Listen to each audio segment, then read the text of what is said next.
From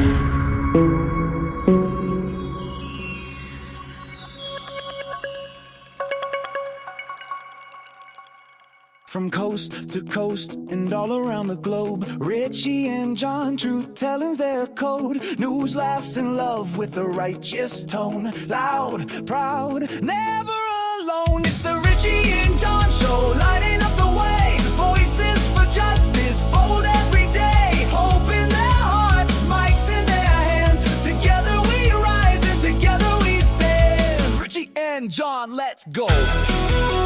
From the Mutual Broadcasting System's Queer News Network, this is the Richie and John Show. News, entertainment, and lifestyle talk for the lesbian, gay, bisexual, transgender, and queer community and its allies. Here are your very well-adjusted, happy, and openly fabulous masters of ceremonies, Richie Roy and John McMullen. Hello, and welcome to another episode of Richie and John. It is Newsday Tuesday here in the dog days of summer. This is the day of the week that we come to you with news from our community, the LGBTQ plus community. Everything you need to know, and nothing you don't. And we've got some good stories and some not so good stories this week. You know, we always try to do a little bit of a mix of both. And of course, I'm here with our wonderful co-host from Richie and John HQ in Palm Springs. Hello, John McMullen. How are you? Hello, Richie Roy. I'm okay, and I agree that this episode, I think, could actually kind of be Clint Eastwood themed: the good, the bad, and the ugly. Yes, absolutely. And you know, there are some stories that we aren't covering just because, you know, we can only cover so much, but there's some interesting stuff happening abroad too. And, you know, maybe we'll get to that stuff next week. I have a good friend of the show, Elizabeth, who sent in some really good stories that I hope to get to either on Saturday or next Tuesday or whenever we can get to them. Because Cuba is having some interesting stuff going on for the trans community in a good way, and Hong Kong as well. So some good news abroad. Here in the States, kind of a mixed bag. Yeah. And we'll start with a good story out of the Bay State, Massachusetts, of course, where Boston Children's Hospital says it will not back down from providing gender-affirming care to trans youth, despite mounting political pressure, online threats, and federal funding concerns. In a public statement, the hospital's gender multi-specialty service reaffirms its commitment, calling care for transgender and gender-diverse youth a, quote, standard of care grounded in scientific evidence.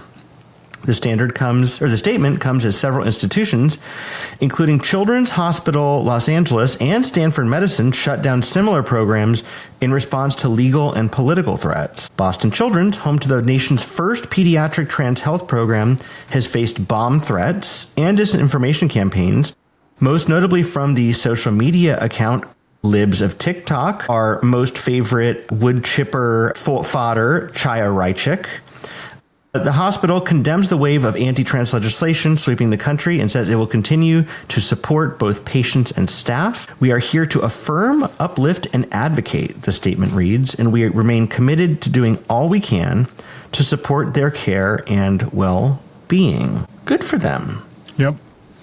You know, and I'm not surprised because we often see real leadership and people taking a tough but progressive and appropriate stand on medical-related issues out of New England, and in particular out of the Boston area.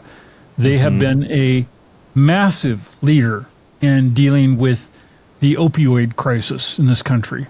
And there are very progressive views in helping deal with people who are unfortunately afflicted with that addiction. And why their programs are not followed by every hospital in the country is just absolutely beyond me. We would save so many thousands of lives in America if every hospital took the approach that Boston General takes. Well, I mean, it goes to I think the answer is that medicine and moralizing should not mix. And, you know, what we're seeing in this country right now, I mean, we've seen it for many years in many different ways, but we're seeing it right now in a really fever pitch way is infiltration of morality into the provision of medical care. I mean, things like, several years ago, we saw little baby steps like pharmacists trying to get out of providing Plan B or other types of medication because of their, quote, sincerely held religious beliefs. And, now, of course, we have a federal government that is using every lever possible to make it impossible for trans youth to exist or enjoy their lives or get the care that they need and deserve. Again, I really like that their statement said that care for trans youth is a standard of care grounded in scientific evidence, because it is. Right.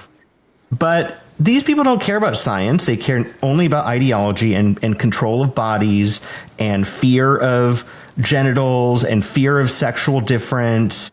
So, I mean, and we've seen, major hospitals, I think NYU Langone being one, this mentioned Children's Hospital Los Angeles and Stanford Medicine. These are huge institutions with tons of money and tons of clout rolling over, just like the major networks, like the biggest law firms, like the biggest universities.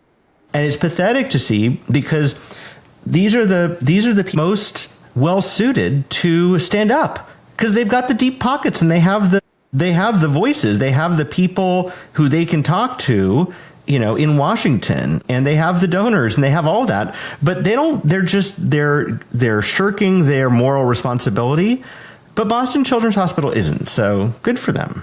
Yeah, congratulations to them. Well, we can move right on to Oklahoma and deal with another situation, an organization, state-run organization that also has a relationship to your friend, Ms. Rychik. Oklahoma's top education official is under investigation after two board members say that they saw pornography playing on a television in his office during a state board of education meeting. By the way, I hope you enjoy our show artwork this week. State Superintendent Ryan Walters, known for his push to put Bibles in public schools and anti-LGBTQ rhetoric, is accused of streaming a video featuring nude women during a closed-door session on July 24th. Of course, what do you expect from these? I can't even say the word because it starts with R. Board members Becky Carson and Ryan Deatherage, what a name, say that they confronted Walters, who appeared confused and eventually turned off the screen. The superintendent denies any wrongdoing, calling the reports politically motivated lies. Of course, the state's Office of Management and Enterprise Services is leading the inquiry. Top Republican leaders, including Senate President Pro Tem Lonnie Paxton and Governor Kevin Stitt, say that the incident demands transparency. Kind of like the situation with a purported child molester in New York City and somewhere in some island in the Caribbean. Well, anyway, Walters has made national headlines for culture war policies, including efforts to embed Christian nationalist ideals in public education and remove books that he claims are pornographic. Well, you got to do your background, your research, to be able to talk about these things. So I'm sure that that's all he's doing. Reminds me, God, why can't I not remember that guy's name? He was part of that religious right organization, I think out in Colorado, and he used to purport to be one of those major players in fighting gay rights and trying to take away any victories that we had. And yet he was often seen like at bathhouses and all that, supposedly doing research. Do you remember that? I got to go look that up. We should talk about that at some point, maybe on one of our weekend shows. Mm-hmm. We really could do like a whole volume of programs, I think, on global hypocrisy in the LGBTQ community.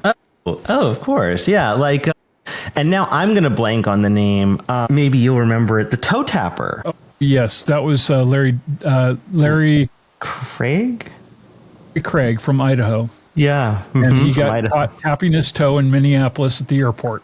Yeah. And then there was another one. And there was also the guy, Ted Haggard in Colorado. Luggage? I don't remember if it was luggage, but I do remember him having a relationship with a male whore who actually was in my studio at the radio station I was the program director of when I first came to Palm Springs. And he came into town, and he was going to tell his story on our evening show that was hosted by a guy named Bill Feingold. And then he got cold feet and decided he wasn't going to tell the story. Well, I had invited a guy who was a news reporter, an investigative reporter by the name of Nathan Baca, to come and hang out with us that evening so that we could get a little airplay on the local ABC TV station in town, KESQ. And when he decided he was not going to do this was during a commercial break, and I was not in the studio. It was just him and Feingold. But what Nathan and I did not know until they got back to the TV station was that the camera that they had left in the booth with the host and the guest was running during the commercial while they talked about this. And so the story still made it to the air that night. It was pretty funny.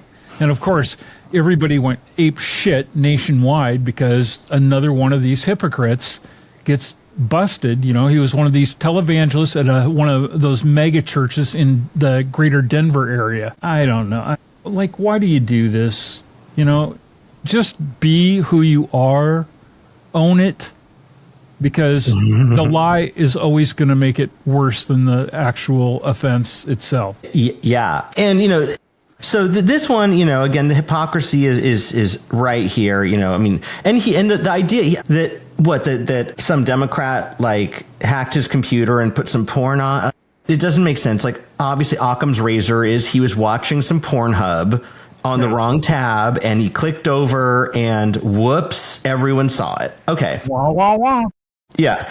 You know, but the hypocrisy is right there. Just like, I mean, another story that we didn't have time to cover this week, but just is worth looking into, is one of our very favorite melted candles, Ken Paxton. Right. From Texas. His wife is getting a divorce from him. Right. We had this story actually last week, and I think we just ran out of time because we had a lot of stories to cover. But they're all fucking hypocrites. Mm-hmm. All of them. Mm-hmm. Rotten to the core. Yeah. In fact, a friend of mine who used to be a Republican is definitely one of those never Trump guys that was what he considers, you know, a purist to the, you know, to the founding fathers and all that nonsense. He got a little, I think, irritated with me the other day on social media because I actually declared that every Republican in this country, those who are still active with voting for them, supporting them in any way, shape, or form, is a supporter of child rape. Because if you support the people who are in power in the current regime, you support a child rapist. And we're learning more and more and more of this almost every day now in the headlines that are, you know, making their way around not just our country, but around the world. And it's unbelievable to me. I mean, you know, as much as the president wants to be, I think, loved and adored by so many people and always talks about ratings and popularity and all that kind of crap, it's amazing to me that he has not had a heart attack and dropped dead from having to face the fact that he is, without a doubt, the most loathed person in world history. He is so hated so many places around the world. I mean, I would say he's actually a mix of things, because there have been a lot of people, you know, political figures and historical figures who have been hated and quite roundly hated. But the mix, the heady blend of both hatred and absolute ridicule, that's special, because his stupidity is remarkable in addition to his cruelty. So, you know, and so especially, you know, you see him sitting with European leaders. I mean, and they're looking like someone left a dirty diaper on the table, you know, because he's sitting there just saying like this dumbest things, so ill-informed, lying, getting basic facts wrong, you know, telling people who, you know, foreign leaders whose country speaks English, that they speak English really well and their accent's good. Like, he's on the world stage just making an absolute, you know, fool out of himself and this country. And so it's a mix of not only being really hated, but also just being reviled as a dumb idiot. So that is special. But speaking of dumb idiots, I see. We had the same thing in mind. Yeah. Speaking of dumb idiots. Yeah. And this one actually was a runner up for the ugliest person in the world. Really? Oh, yeah. I've always thought that she was like, I'm not one to pick on people for their looks. I'm not. But if anybody's going to get picked on for their looks, well, Miss Piggy, who sometimes is mistaken for Henrietta Hippo, her hypocrisy is off the charts too. Yes. So this is someone who you probably have heard this name. We've probably talked about her before because of all of the times that she's lost her attempts to get an appeal. This is former Kentucky clerk Kim Davis. If you remember, she refused to issue marriage licenses to same-sex couples in 2015. Was briefly jailed for contempt and has spent nearly a decade in legal battles with two couples she denied. Every time she goes for another round, she loses even more in terms of things like legal fees. You know, she'll not only lose, but she'll have to pay the legal fees on the appeal, on the appeal, on the appeal.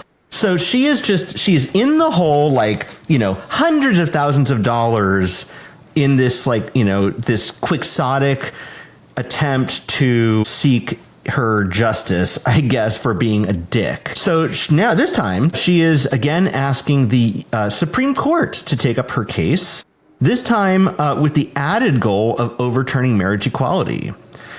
In a new petition, attorneys with the anti-LGBTQ plus group Liberty Council argue that Davis's religious beliefs should shield her from damages and claim that the 2015 Obergefell ruling was unconstitutional.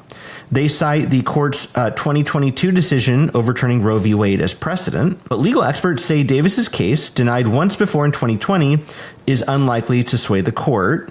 Lower courts have repeatedly rejected her defense, and she's been ordered to pay over $350,000 in damages and legal fees. Do I hear $500,000? I know. Let's get there. The Supreme Court has not weighed in yet on whether it will hear the case. It would just be so awful if this person's like groundless, baseless case is what the six jerks on the Supreme Court decide to take up and use to strike down gay marriage, because they're dying to do it. They're just waiting for the right moment. I don't think this is the right. I just kind of looked a little bit like into how they're framing it, and it's not the best. It's not the best framing. It's pretty tacked on. It's like, you know, she has religious freedom and also Obergefell. There is Clarence, Uncle Tom. Yeah, I mean, that's the thing is, I mean, this current court has shown no interest in stare decisis. So, you know, they might just take it up and say, yeah, you know, everyone has a religious right to just not even follow any kind of laws if they think that it doesn't apply to them because they don't like gay people, and gay marriage is over, you know, moving on. But I think we should have a religious right to piss down their throats or something. To take the six Republican members of the Supreme Court to Dory Alley. Yeah. For the weekend. Mm-hmm. Yeah. They might have fun, though. That's the problem. This last weekend. What? It would have been a good use of their time this past weekend. Yeah, exactly. So the next story, I'm interested to hear what my co-host, John McMullen, has to say about this, because I have some thoughts, but I'm going to hold them until I hear what John has to say. I'll tell you the truth. I'm reading this for the first time right now. Mm-hmm. This was a late addition to my stack of news, and the headline does catch my eye, so let me share it with you all. The nation's largest LGBTQ advocacy group is hitting the road. The Human Rights Campaign, HRC, launches its American Dreams Tour today in Columbus, Ohio, part of a months-long campaign to share queer stories and build support in Republican-led states. The tour, which runs through November, aims to push back against what organizers describe as a rise in political attacks and cultural erasure. Stops are planned in cities like Las Vegas, Atlanta, Dallas, and Nashville, each focusing on local issues from HIV care in Ohio to Black LGBTQ leadership in Georgia. HRC President Kelly Robinson says the tour is about reclaiming the power of personal stories in the face of nearly 600 anti-LGBTQ bills introduced this year. She adds, "We're showing up in places where harm is happening and where hope is rising." The tour comes as LGBTQ advocates warn of a national backslide in rights, especially for transgender Americans. More cities are going to be announced in the coming weeks, says the HRC. I don't know. I mean, maybe. I'm not very impressed with the job that the HRC has done on, well, just about everything that they've touched in the last 30. I think that they're, by and large, and especially considering the amount of money that we have shoveled into their treasure chest, I think they are the most ineffective organization in the LGBTQ community. And I don't say that to be mean or be an asshole or anything like that. I say it because when you look at, like, I just cannot, I'm sorry. I know that, Richie, you and I got very married to this topic, but I just cannot forgive the fact that some pipsqueak who is relatively unknown by himself, more or less, a guy named Robbie Starbuck, managed to take on giants in corporate America, giants in the Fortune 1000, and destroyed DEI and, equality support programs that were in these major companies that have hundreds and thousands and tens of thousands of queer employees from coast to coast. Like, you're going to go out and tell our stories? You're going to tell our stories when you can't even keep your own story straight with those people who you're supposed to be policing. Give me a break. And send me back a check for all the money I've sent you over the years. I'm so with you on this. When I read this story, I was like, are you fucking kidding me? I mean, the only thing HRC, as far as I know, has done in the past 30 years is get a bunch of people to put a blue bumper sticker with a yellow equal on it on their Subarus. Beyond that, unclear. And in the moment recently, they've been completely derelict. We've talked about the Robbie Starbuck thing. And here, I mean, in the moment of like a literal authoritarian Christian nationalist fascist takeover, they're doing a whistle stop tour to tell stories like in places that are already gay meccas, Columbus, Dallas, Nashville, Atlanta, Vegas. These are the places they're going to places that are already safe places, parking the bus to be surrounded by a small retinue of people who agree with them to tell a story and move on to the next safe place. That's the brave move they're doing. That's the story they're telling. Yeah. I mean, if they want to be effective, great. Try going to Reno, Athens, Georgia, or better yet, Savannah or Augusta. Maybe go to Corpus Christi in Tennessee. Murfreesboro or something. Pick your spot. I mean, right. How many stories came out of Tennessee in the last 2 years that you and I have talked about? Mm-hmm. A treasure trove of them. It's like, go somewhere where you can have an impact and tell people what we're really about and who we really are. They're just not rising to the moment. And even this quote, this is not from a spokesperson or whatever. This is from the president, Kelly Robinson. Yeah. Her quote being, I will read it again. "We're showing up in places where harm is happening and where hope is rising." Where's this hope rising? Tell me where are these groundswells of hope? I'm not seeing them. I see maybe anger is rising. The fever pitch of rage is correctly rising. Hope rising? Give me a break. That is pablum, and that is the most cheesy PR speak, because again, HRC is too afraid to ruffle feathers, even when we're literally like watching, whatever, The Man in the High Castle or whatever, on television, like playing out in real life. But they're not interested. They just want to go tell some cute stories in places where they're safe. I'm so annoyed with this. Kelly Robinson, look me in the eye right now. Look me in the eye. You are as useless as tits on a bull. It just showed me just more than ever that HRC is just to be ignored at this point. Just ignore them. They're so out of touch.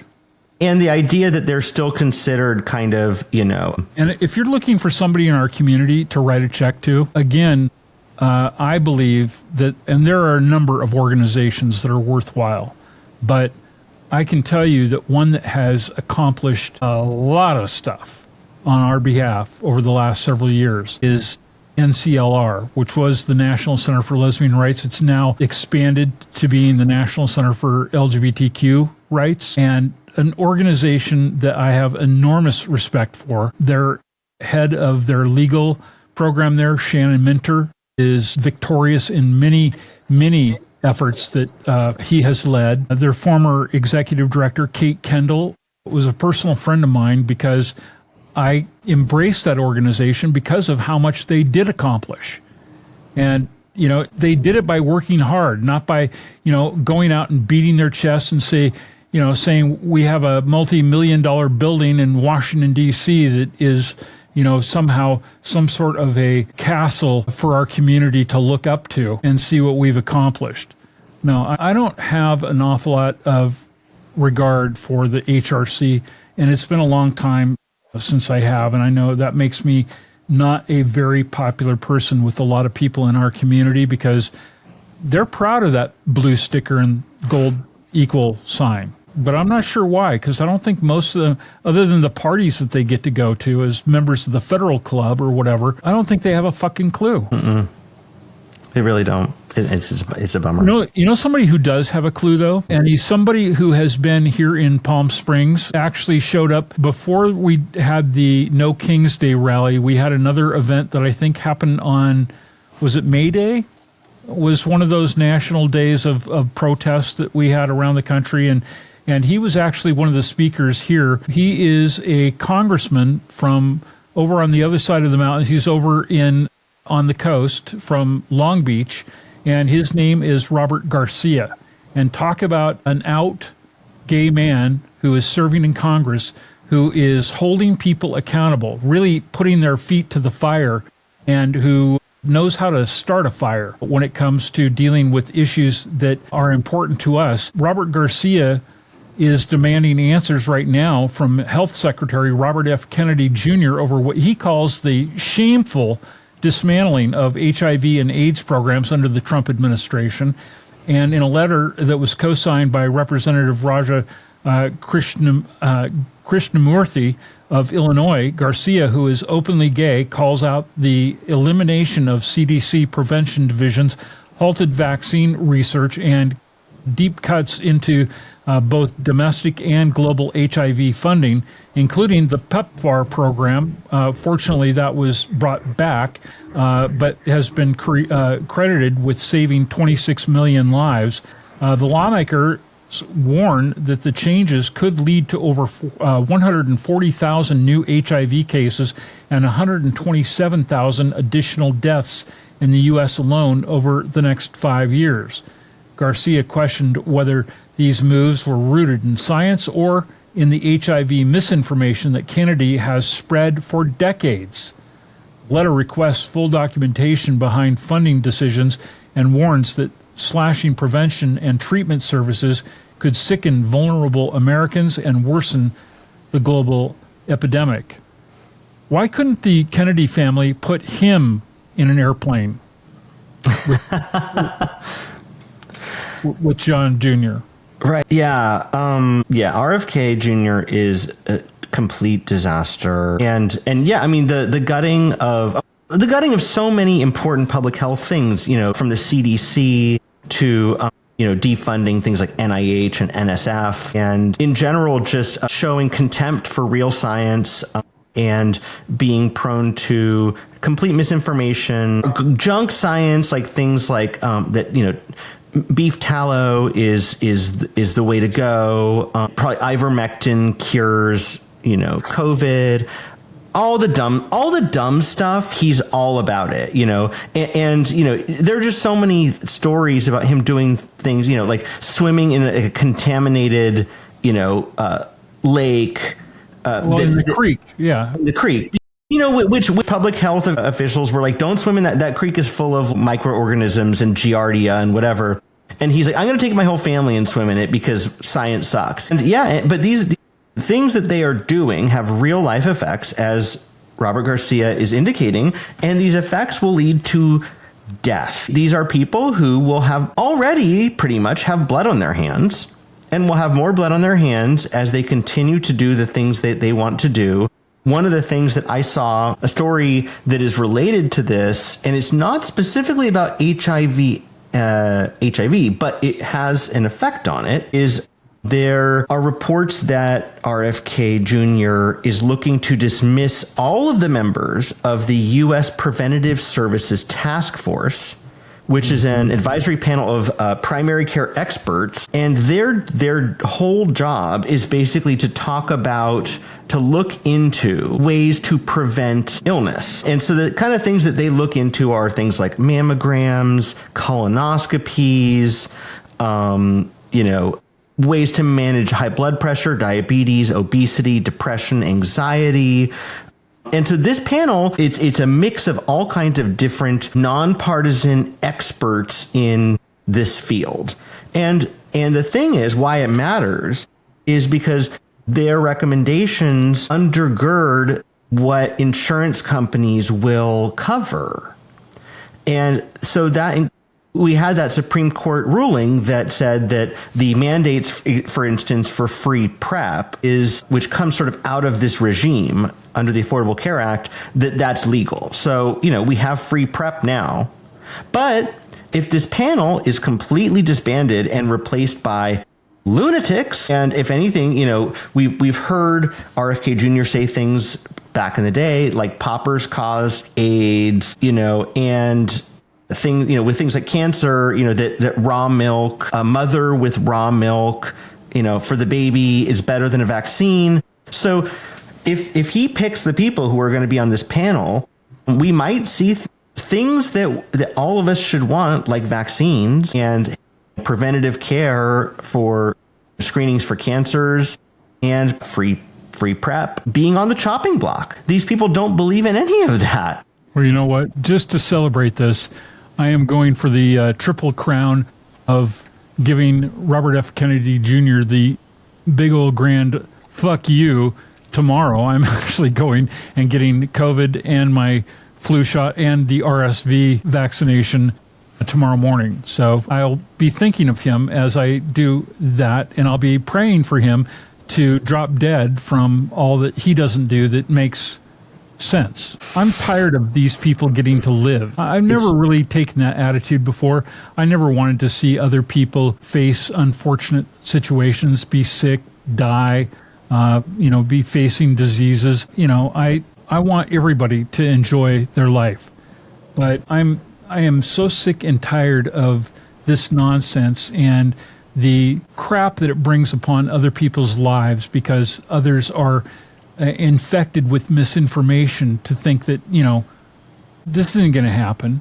It doesn't matter what I do. My health is not going to affect somebody else and the choices they make when in fact it does. And it has taken, hundreds of thousands of lives in the last several years now. I just fuck them all. Look, if you want to kill yourself, go ahead. Just stay the fuck away from me and mine. And so many of us. I mean, including your constituents. Both of my parents this week and last have been reinfected with COVID. Mm-hmm. And they're in their 80s. And I'm very concerned about that because they've not been going out a lot and exposing themselves to a lot of people. But, you only have to go to the grocery store, or in the case of my dad, who had to have a medical procedure done and went to the hospital a couple of weeks ago. And obviously their visit to that institution of better living has led to being exposed to people who had been carrying that virus. And people don't care anymore. They're not wearing masks. They're not mandated to. And now I have to think about, will my 87-year-old dad make it through another bout with COVID? Yeah.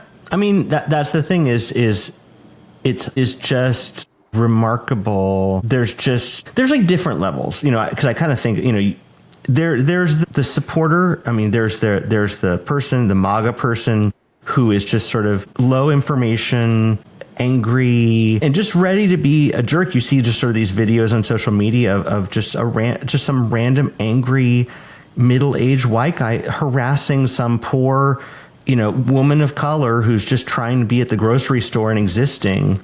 And that's bad. That's bad. And then there's the next level. There's a level I think you're talking about.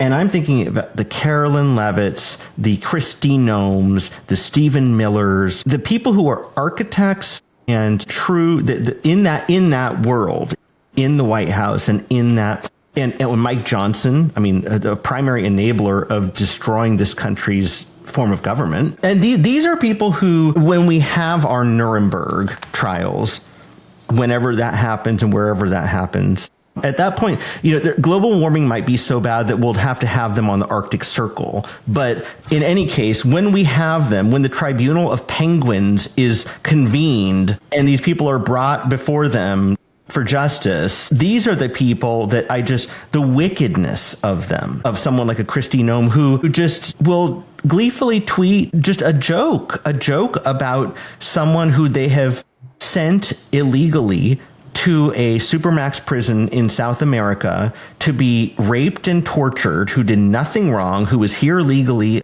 under an asylum, properly under asylum, which is a protection that people are afforded. But to just joke about that, to joke about basically being an inhumane person, hoping that someone just never comes back and just lives a life of getting raped and assaulted until they die in a foreign country where our country sent them. The fact that person, when I travel internationally, which I did recently, that I have to see her face on those flat screens at the TSA when I'm waiting to go through the stupid check line, seeing that witch's face turned my stomach. And I heard a couple people behind me were it was early in the morning, they were still eating their breakfast sandwich, but they were like, look at that bitch, it's just horrible. It's horrible. Yeah. Never before have I so much wanted to do what I want to do now, which is to take one of those handheld carrot graters and run it up inside their cunt.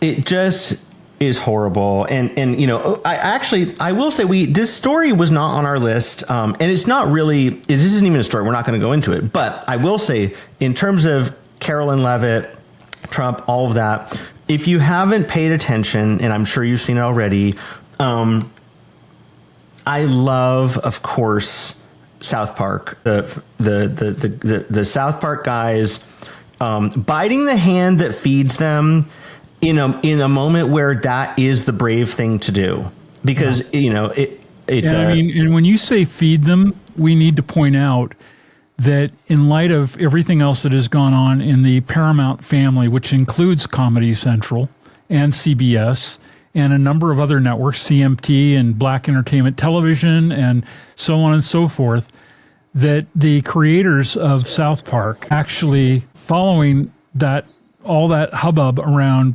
60 Minutes and CBS News and Stephen Colbert and The Late Show last week, signed a deal with Paramount where they were licensed or contracted for $1.5 billion, which to me, in light of the timing, just seems almost unbelievable. But good for them. $1.5 billion of those bigoted, idiotic dollars from Paramount that are going to go into Matt and Trey's pockets. And what they did was so earth-shattering, groundbreaking, and that there was a cascade of ketchup gliding down the walls on the second floor of the White House. And and to kind of put, if you don't kind of know the whole story, there's some interesting pieces about this. So one of them is that, like you mentioned, there was the whole thing with Stephen Colbert and 60 Minutes and all of that. All of this is really in the shadow of Paramount trying to merge with an entertainment company called Skydance Media. Interestingly, Skydance Media is owned by Oracle co-founder Larry Ellison's son. Oracle co-founder Larry Ellison who recently became the second richest man in the world, has also sort of used his riches in support of MAGA, and is essentially buying a media outlet for his son through Skydance. Unfortunately, son of a bitch lives here in my neighborhood. So that's kind of the background. So the reason why Paramount was so skittish with Colbert and with 60 Minutes is that the FCC had to approve this merger.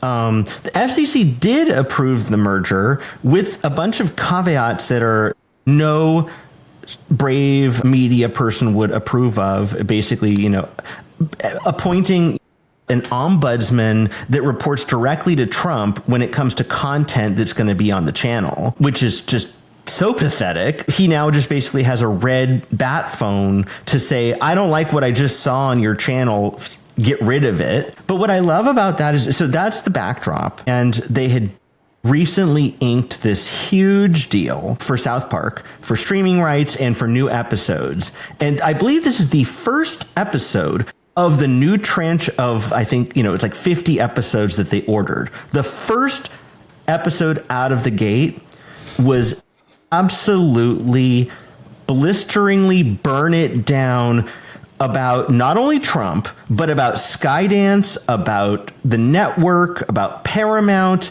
It was unsparing. It even had, a PSA about Donald Trump that showed him, basically crawling through a desert naked, flailing around in the sand, just daring everyone to be mad at them. And I love it, and it is brave. And if you haven't seen before, there's a really great documentary called 6 Days to Air, The Making of South Park. And if you haven't seen it before, you should watch it. It's very good. But it also shows how the way that they've made this show from the beginning is they turn an episode within a week. And so it's how they were able to do this. Because even a show like The Simpsons or something, it takes a long time to make the show. And so you can't be that fast. And so it's just, I love this story. And apparently, of course, predictably, the president was apoplectic. All of his followers are calling on, heads to roll, whatever. Wait a minute. Are you telling me that the president is not into small penis humiliation? At least not unless it's a Russian hooker, in which case, all bets are off. And we know that tape is out there somewhere. We know it. In any case, so that was a little bit of a detour, but there are stories. I mean, John and I get together and we talk about the stories that we're going to cover, and there are always so many that we won't have time to get to. But we managed to get to that one, and I'm glad we did, because we do talk about so much lack of bravery that between the Boston, the hospital in Boston and South Park, when we do see people standing up against all odds, and in light of the fact that they might face some major consequences right now, that's amazing. I have to admit, that kind of stuff gets me hard. It gets me hard. So our final story for this Tuesday does not get me hard. It is a boner killer for sure. And it is the opposite of bravery. And it is about our good old friends, not so much friends, our good old enemies, the Log Cabin Republicans. So the Log Cabin Republicans describe themselves as the nation's largest organization representing LGBTQ conservatives and allies. But critics say the group increasingly backs policies and politicians that undermine its stated mission. No shit. By the way, I just want to mention that there is a really great and in-depth op-ed piece that is at LGBTQnation.com. And the fact that we're talking about this kind of originates with the story that was published there. And so I encourage you to go read it, because there's a lot more information than we can share with you here tonight, but it's definitely worth a read. So if you go to LGBTQnation.com, you'll be able to read more up on this story. But as you were saying, Richie, I'm sorry. Oh yeah, no. So Log Cabin Republicans was formed in 1977 to oppose California's anti-gay Briggs initiative, and the group has since worked. I'm laughing because whatever. The group has since worked to build LGBTQ plus acceptance within the Republican Party. Ha ha! Good work, guys.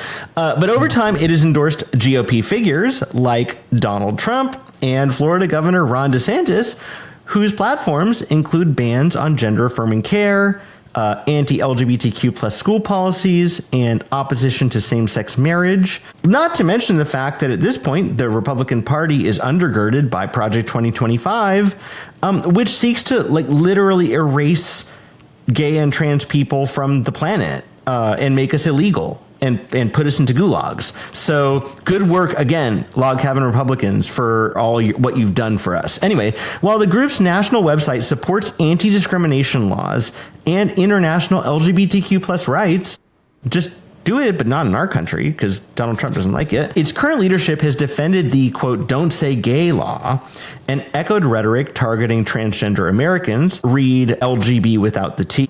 And probably not even the B. And really, Log Cabin Republicans, not even the L. These are white gay guys. Come on, to be real. And they're only into twinks. Right. Yeah, I mean, yeah. I'm sure most of the 80-year-old Republican gays that I see are usually chasing after 16, 17-year-old twinks. And despite years of effort, many Republicans continue to distance themselves from the Log Cabin Republicans. And some state party conventions have refused to even acknowledge the group. And if you have ever paid attention to things like CPAC, the Log Cabin Republicans are always putting out a sad press release when they tell them that you are not fucking welcome. I mean, they'd rather have, the My Pillow guy or David Duke or someone than the Log Cabin Republicans because they're queers.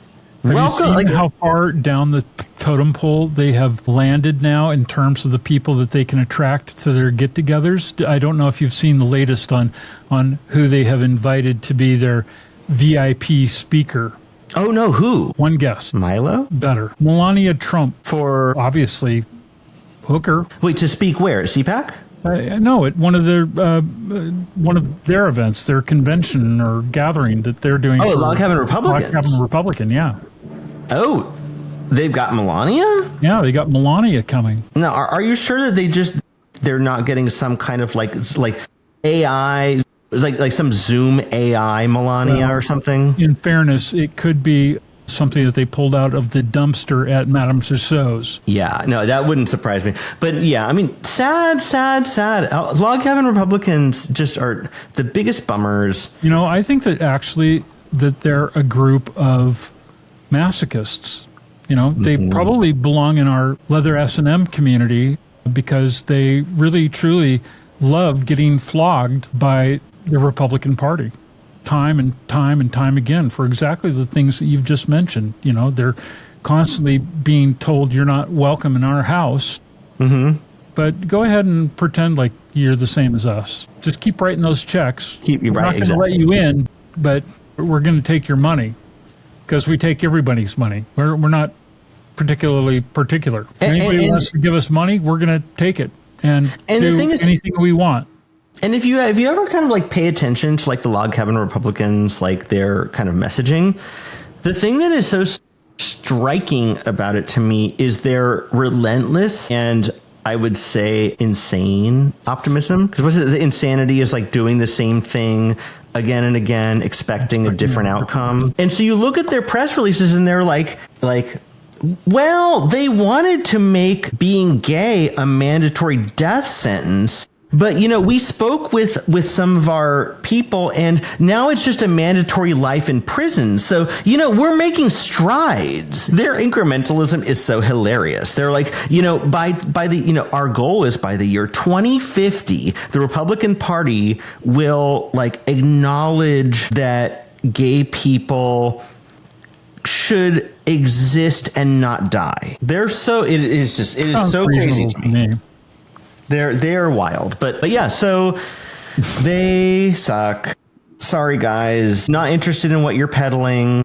When I was in New York City working for Sirius Satellite Radio, we had a couple of events that we hosted for other groups, and one of them was for the Commercial Closet, which a friend of mine, Michael Wilkie, had been the executive director of, and we had this party in our lobby one night after hours, and a number of people who showed up for that were members of the New York chapter of Log Cabin Republicans.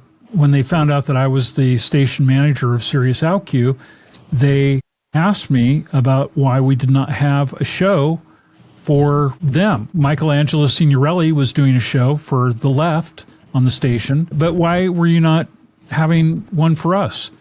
And I told them quite simply, because we are not running a channel for self-loathing queers. And that's what you guys are. You know, I mean, you want to make yourselves, in your eyes, seem like you're better than anybody else in our community, and you're not. In fact, you are the weakest link. You know, I mean, and they are. They're really self-loathing hypocrites.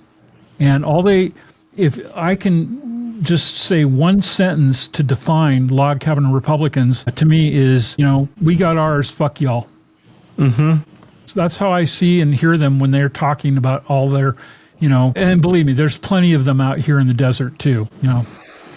So I have no use for them. And, you know, I can see that we can have varying viewpoints on public policy, but just to shut conversation down on issues around our full equality and equal treatment under the law, there's no room to have a discussion. If you can't respect individuals' right to just simply exist, you shouldn't. And, you know, this goes back again to this kind of marketplace of ideas thing, this neutral marketplace of ideas. You know, we should be able to, you know, and for many years, you know, in high school, I did speech and debate, you know, and you know, having a liberal arts education, there's this general idea that more thought and more discussion yields better outcomes. I think cognitive psychology and all that stuff shows that that's not necessarily true. You can anchor really wrong thoughts in people's brains, and it's very hard to get them out, all that kind of stuff. And the thing is with the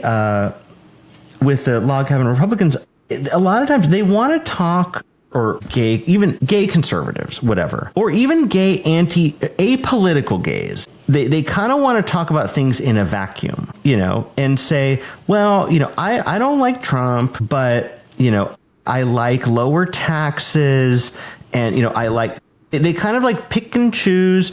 But the thing is, you have to sort of just lay it out and say, okay, well, if you're supporting this, here are the knock-on effects, right? Because like, if you're voting for the Republican Party because you want lower taxes or something, you have to you're taking the whole package. And part of that package, if you're a gay, is revocation of your rights. And it is a naivete to think that your rights are grandfathered in, actually. That's not how it works. So, you know, again, it's this, they have this idea, you know, and there's always a token, right? Like, what's his name? Richard Grinnell?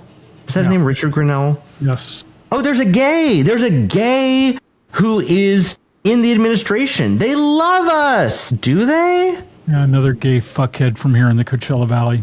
Another Vichy gay who's there as a fig, you know, as again, this kind of fig leaf on the fact that they are just wholesale dismantling, you know, protections for gays whenever and wherever they can with every lever of power. And we're already seeing things, you know, this decision, the Free Speech Coalition versus Paxton, which is the age verification, was about age verification in Texas for websites. We're already seeing cases where there are localities that are using the Paxton decision and reading it expansively to say that it gives carte blanche to take LGBTQ books out of libraries, for instance, because they might harm children. People are running with that. And so, yes, if you love your lower taxes and you voted for that, you also voted for that. Yeah. You know what else will harm children? What? The Holy Bible.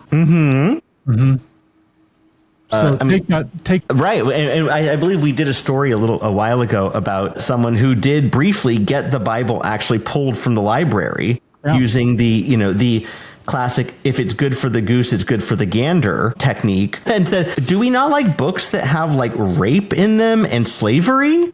And well, you should probably get rid of this book. But that lasted a hot second. But yes, point taken. In any case, Log Cabin Republicans, if you're listening to this show, give us a 5-star review and then hit unsubscribe, because fuck you, actually. In any case. Yeah, that's the story. If you want to get in touch with us, you can do that, by the way, at info at Richie and John, RICHIEANDJOHN.com. Info at richieandjohn.com. We would love to hear from you, and especially if you've got a point you'd like to make on something that we've talked about, we'll share that. If you have an idea that you'd like us to maybe pursue on a future program, we'd be happy to hear from you about that as well. If you want to tell us to fuck off, well, go ahead and send us that too. We might laugh and throw it in the circular file, but, we'll get a good jolt out of it. Absolutely. So you get in touch with us, and if you don't, just listen. Keep listening. Please subscribe.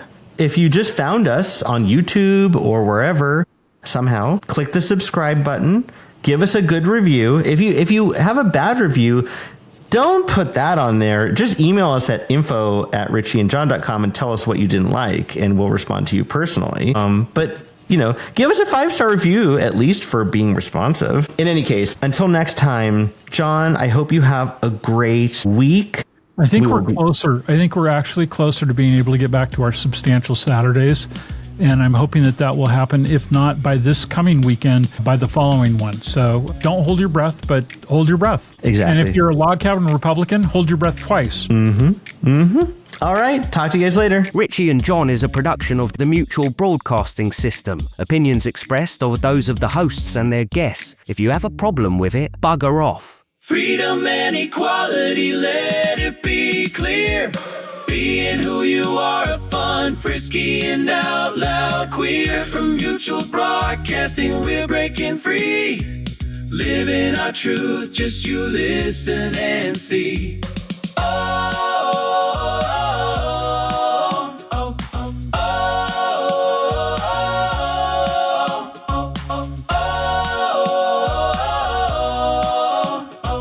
Living our truth, just you listen and see.